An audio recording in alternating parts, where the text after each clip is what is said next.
Bonsoir à toutes et à tous. Comme promis, je vous propose une vidéo dans laquelle je vais vous expliquer en quoi il est important de savoir débattre, de savoir argumenter pour préparer le DALF C1 ou le DALF C2. Alors justement, je propose à partir de la semaine prochaine 3 formations qui commencent donc à partir du 10 juillet. Le DALF C1, le DALF C2 et la grammaire. Alors la grammaire n'est pas réellement concernée par cette argumentation, mais pour le DALF C1 et le DALF C2, je vais travailler avec mes élèves de manière régulière des exercices d'argumentation. Nous allons trouver des sujets qui peuvent tomber au DALF, et ces sujets, nous allons les développer. Nous allons chercher les arguments pour, les arguments contre, les arguments en faveur, les arguments opposés, les avantages, les inconvénients, les causes, les conséquences, les solutions. Donc tout ça, c'est de l'argumentation, ce sont des idées qu'il faut trouver et qui vous permettent de réfléchir à un sujet. Alors, pourquoi apprendre à débattre? Parce que tout simplement, ça tombe à l'examen. À l'examen, on va vous demander à plusieurs reprises d'apprendre à débattre, d'apprendre à argumenter. D'ailleurs, les productions écrites s'appellent des essais argumentés. Donc on vous demande bien de réfléchir et de trouver des idées en faveur ou opposées à un sujet. Vous avez donc la production écrite, et puis vous avez la production orale, où on vous demande de faire des monologues, où là encore on va vous imposer un point de vue, et puis vous avez derrière un débat contradictoire, c'est-à-dire une discussion avec les examinateurs, et les examinateurs, désolé de vous l'apprendre, ne seront jamais d'accord avec vous. C'est-à-dire que si vous dites blanc, ils diront noir. Si vous dites rouge, ils diront bleu. Systématiquement, ils auront un avis opposé au vôtre. C'est leur rôle, c'est leur travail, ce n'est pas par méchanceté qu'ils le font. Ils doivent forcément avoir une idée contraire à la vôtre pour vérifier si vous êtes capable de justifier votre point de vue. Donc il faut que vous appreniez à justifier, à argumenter, mais pas d'une manière violente, pas d'une manière insolente. Il faut rester courtois, il faut rester poli, mais montrer ou démontrer que votre opinion est celle que vous considérez la meilleure. Alors cela ne veut pas dire qu'il faut remettre en cause, rejeter toutes les idées adverses. Ce n'est pas parce que, voyons un sujet au hasard, voyons le sujet par exemple de la vaccination. En France, quand il y a eu la Covid, il y avait la moitié des Français qui étaient contre la vaccination et l'autre moitié qui était en faveur de la vaccination.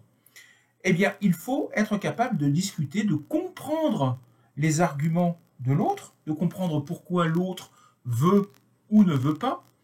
Et vous devez être capable d'expliquer pourquoi vous voulez ou vous ne voulez pas vous vacciner. Donc voilà, c'est ça de l'argumentation. Ce n'est pas une bataille, ce n'est pas un point de vue que l'on essaye d'imposer à l'autre en lui disant « tu as tort, point final ». Non. Moi je pense ça, toi tu penses ça, pourquoi tu penses ça, pourquoi moi je pense ça, et on essaye de comparer un petit peu nos arguments. Alors c'est ce que nous travaillons pendant les formations que je mets en place. Donc nous avons 2 cours par semaine, le lundi et le jeudi. Alors pour les C1 c'est de 18h à 19h30, et pour les C2 c'est juste après de 20h à 21h30. Et nous nous voyons pendant 9 semaines, c'est-à-dire pendant tout l'été. Ça va se terminer le 7 septembre.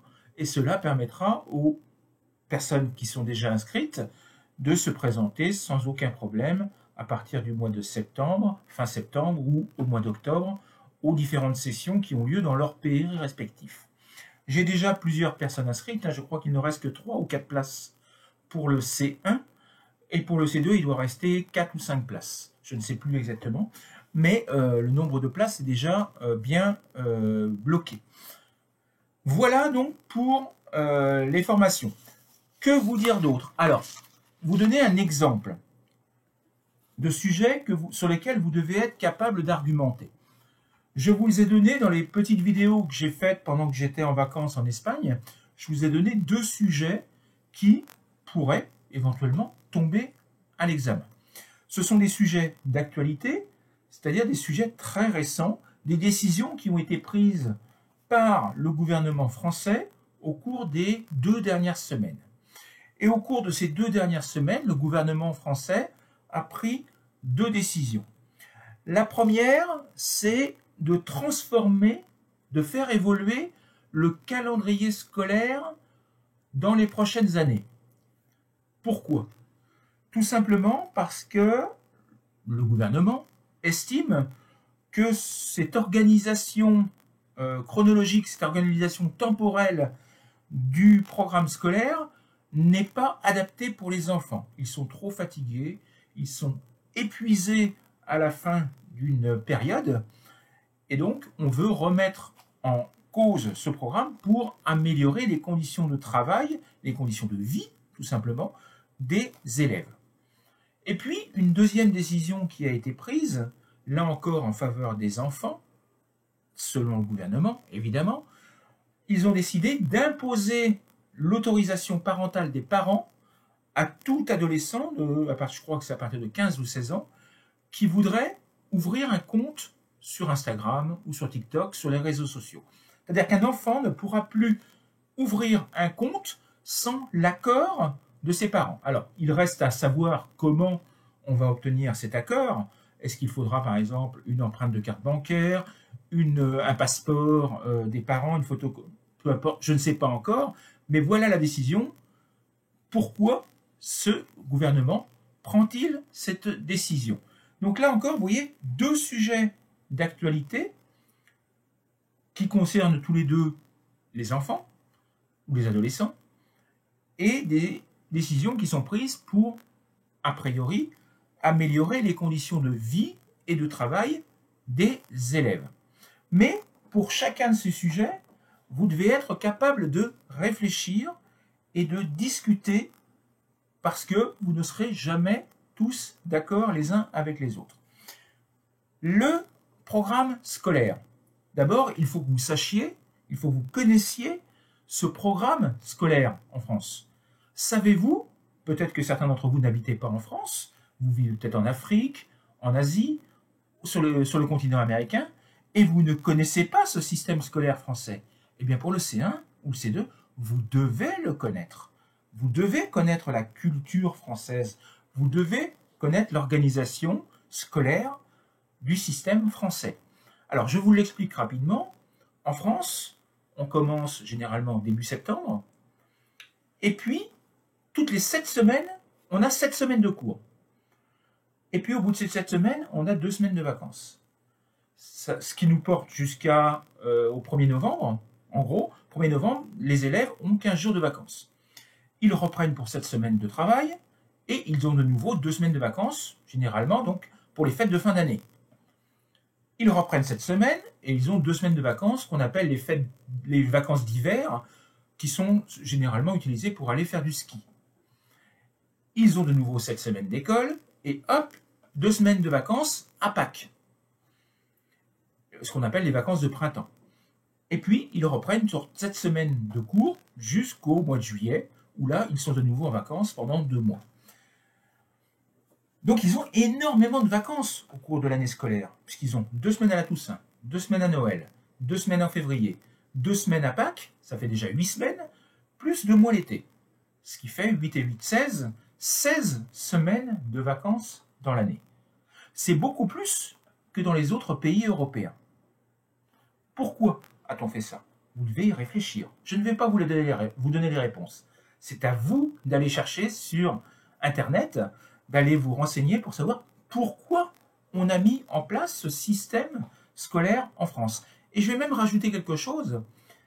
Pour les vacances de février et de Pâques et de printemps, il y a même ce qu'on appelle des zones scolaires. C'est-à-dire que tous les Français ne sont pas en vacances en même temps. C'est-à-dire qu'il y a une partie de la France qui commence telle semaine, L'autre partie de la France qui commence semaine plus 1 et l'autre partie de la France qui commence semaine plus 2. Ce qui fait que la zone 1 a déjà fini ses vacances quand la zone 3 commence ses vacances.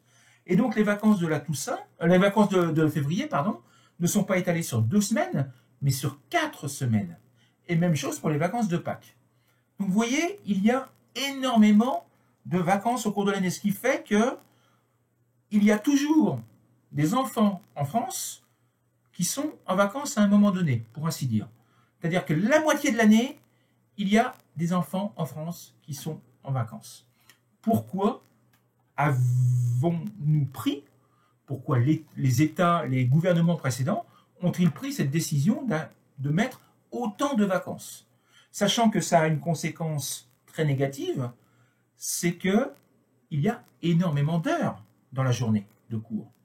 C'est-à-dire que certains enfants peuvent aller jusqu'à 8 heures de cours par jour. C'est-à-dire qu'ils travaillent matin et après-midi. Ils partent de chez eux à 7 heures le matin, ils rentrent chez eux à 6 heures le soir. C'est-à-dire qu'ils passent presque 12 heures à l'extérieur de chez eux. Donc il n'est pas question, dans ces conditions-là, d'aller faire des activités périscolaires ou extrascolaires, sport, musique, arts plastiques, etc., etc. Ils n'en ont absolument pas le temps. Donc voilà le système scolaire français. Maintenant, vous devez réfléchir pourquoi cette décision a été prise, pourquoi le gouvernement actuel veut remettre en cause cette décision et quelles solutions il veut mettre en place pour remplacer cet ancien système. Quelles solutions il veut mettre en place? Je vous aide un petit peu.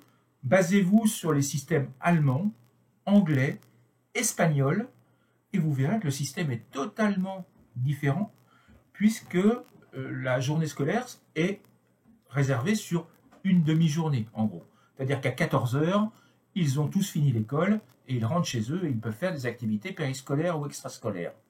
Donc réfléchissez pourquoi la France a fait ça, pourquoi la France, le gouvernement actuel, veut remettre en cause ce système et quelles solutions il pourrait y avoir. Quelles sont les conséquences, évidemment, dans les deux cas. C'est-à-dire, dans les deux cas, il va y avoir des gens qui vont être contre et des gens qui vont être pour. Il va y avoir des gens qui vont être pour l'ancien système, ou le système actuel, on va dire, et des gens qui vont être contre le système actuel. Et puis, il y a des gens qui vont être pour le système que veut mettre en place le gouvernement, et d'autres qui seront contre. Donc, systématiquement, il y aura des gens pour et contre. Essayez de vous mettre à leur place et de vous dire pourquoi. Voilà pour ce premier sujet. Voyons maintenant le deuxième sujet, c'est-à-dire l'accord parental pour les réseaux sociaux, pour s'inscrire aux réseaux sociaux. Vous devez réfléchir d'abord au problème. Quels sont les avantages et les inconvénients des réseaux sociaux pour les jeunes? Puisque là, ce sont les jeunes qui sont concernés. En quoi les réseaux sociaux sont-ils importants ou plutôt négatifs, dangereux, pour les enfants? Comment allons-nous mettre en place ce système d'accord parental? Pourquoi l'État veut-il mettre en place ce système d'accord parental? Quels sont les dangers? S'ils veulent mettre ce système en place, c'est qu'il y a a priori des dangers.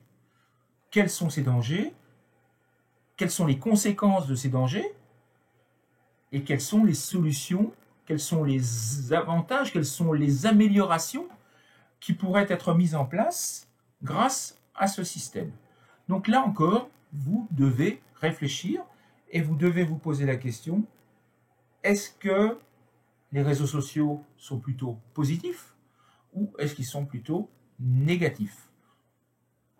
Là encore, vous aurez systématiquement des gens pour et des gens contre. Donc, si vous êtes pour, les examinateurs seront contre. Si vous êtes contre, les examinateurs seront pour. Donc, vous devrez systématiquement être obligé d'argumenter, de réfléchir, de discuter. C'est le but des examens. Alors, donc je le répète, nous allons travailler de nombreux sujets d'actualité ou des sujets qui tombent régulièrement aux examens avec mes élèves. Nous le ferons pendant 9 semaines. Sachant que pendant les cours en visioconférence, nous discutons, nous travaillons de manière collective, nous discutons nous essayons de réfléchir aux avantages et aux inconvénients.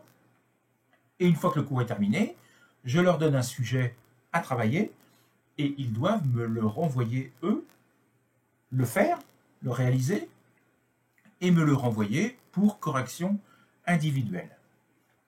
Donc voilà le système que je mets en place pour ces formations. Donc je leur demande de faire des productions écrites, de faire des productions orales, mais évidemment ils ont d'autres épreuves, d'autres activités à réaliser comme des compréhensions écrites et des compréhensions orales. Donc c'est une formation très complète, sur on voit toutes les méthodologies et ça permet d'être prêt à se présenter le jour de l'examen. Donc si vous voulez participer à ces formations, je vous le répète, il reste 3 ou 4 places par groupe pour le C1 et pour le C2. Si vous voulez y participer, vous pouvez aller directement sur mon site internet. Je vais mettre le lien sous la vidéo. Vous allez sur mon site internet. Donc vous allez dans l'onglet formation. Et là, vous avez les 3 formations qui apparaissent, C1, C2 et grammaire. Et vous choisissez la formation qui vous intéresse. Sachant que chacune de ces formations coûte 240 €. Attention, elles ne sont pas gratuites. Je ne travaille pas gratuitement. Ces formations coûtent 240 € pour les 9 semaines de cours. Que vous dire d'autre? Donc, inscription sur mon site internet, prix 240 €. Tous les cours sont enregistrés. C'est-à-dire que si, pour un problème quelconque, problème personnel, problème familial, problème professionnel, etc., problème de santé, vous ne pouvez pas assister à certains cours, aucun souci. Les cours sont enregistrés, sont mis en ligne sur le groupe Classroom et vous pouvez les revoir quand vous le souhaitez. De plus, je propose pour chaque cours un compte-rendu complet à l'écrit, c'est-à-dire au fichier Word, un fichier Word dans lequel je mets toutes les idées, toutes les choses qui ont été vues pendant le cours. Donc ça vous permet de ne rien rater et de pouvoir vous tenir au courant, de ne pas prendre de retard par rapport aux personnes qui ont pu assister à ce cours. Donc si vous voulez y participer, allez sur mon site internet pour vous inscrire et donc on se retrouvera à partir de lundi prochain. Que vous dire d'autre? Non, c'est tout. Si vous souhaitez retrouver des fiches argumentatives, c'est-à-dire des sujets comme celui que je viens de traiter, mais de manière beaucoup plus précise, vous avez également la possibilité d'acheter un manuel scolaire. Donc, il s'appelle « Les 40 fiches argumentatives volume 2 ». Il a été publié cette année. Il est sur mon site internet dans la partie boutique. Vous allez dans la partie boutique et là, vous allez trouver donc les 40 fiches argumentatives volume 2. Je crois qu'il est au prix de 18 €. Et donc, il est au format PDF. Donc, dès que vous avez payé, vous recevez un lien de téléchargement. Je précise que vous pouvez payer par PayPal ou par carte bancaire. Donc, la plupart des cartes bancaires sont acceptées, un Visa, Mastercard, etc. Elles sont toutes acceptées. Donc, il n'y a pas de problème particulier, quel que soit le pays dans lequel vous habitez. Voilà, une dernière petite remarque. J'habite en France. Donc, les horaires que je vous ai donnés, 18h, 19h30 et 20h, 21h30, sont les horaires françaises qu'on appelle GMT plus 1. Donc, il faut que vous fassiez la différence si vous habitez dans un pays, notamment en Amérique latine, sur le continent américain, Amérique du Nord, ou si vous habitez en Asie. Pour l'Afrique, généralement, il y a très peu de différence. Ça se joue sur 1 ou 2 heures. Mais par exemple, là, actuellement, il est 23h40 en France. Ça veut dire qu'il est déjà plus 3h30, 27h10, il est déjà 4h du matin en Inde, par exemple. Ou 3h du matin. 3h du matin en Inde. Il doit être 5 ou 6h du matin en Chine ou au Japon. Au contraire, il est, par exemple, -9, il est que 14h40 en Californie, aux États-Unis. Donc, il faut évidemment que vous fassiez la différence. Voilà, j'en ai fini avec cette vidéo. Je vous souhaite une bonne soirée. Et puis, j'espère à bientôt. Au revoir.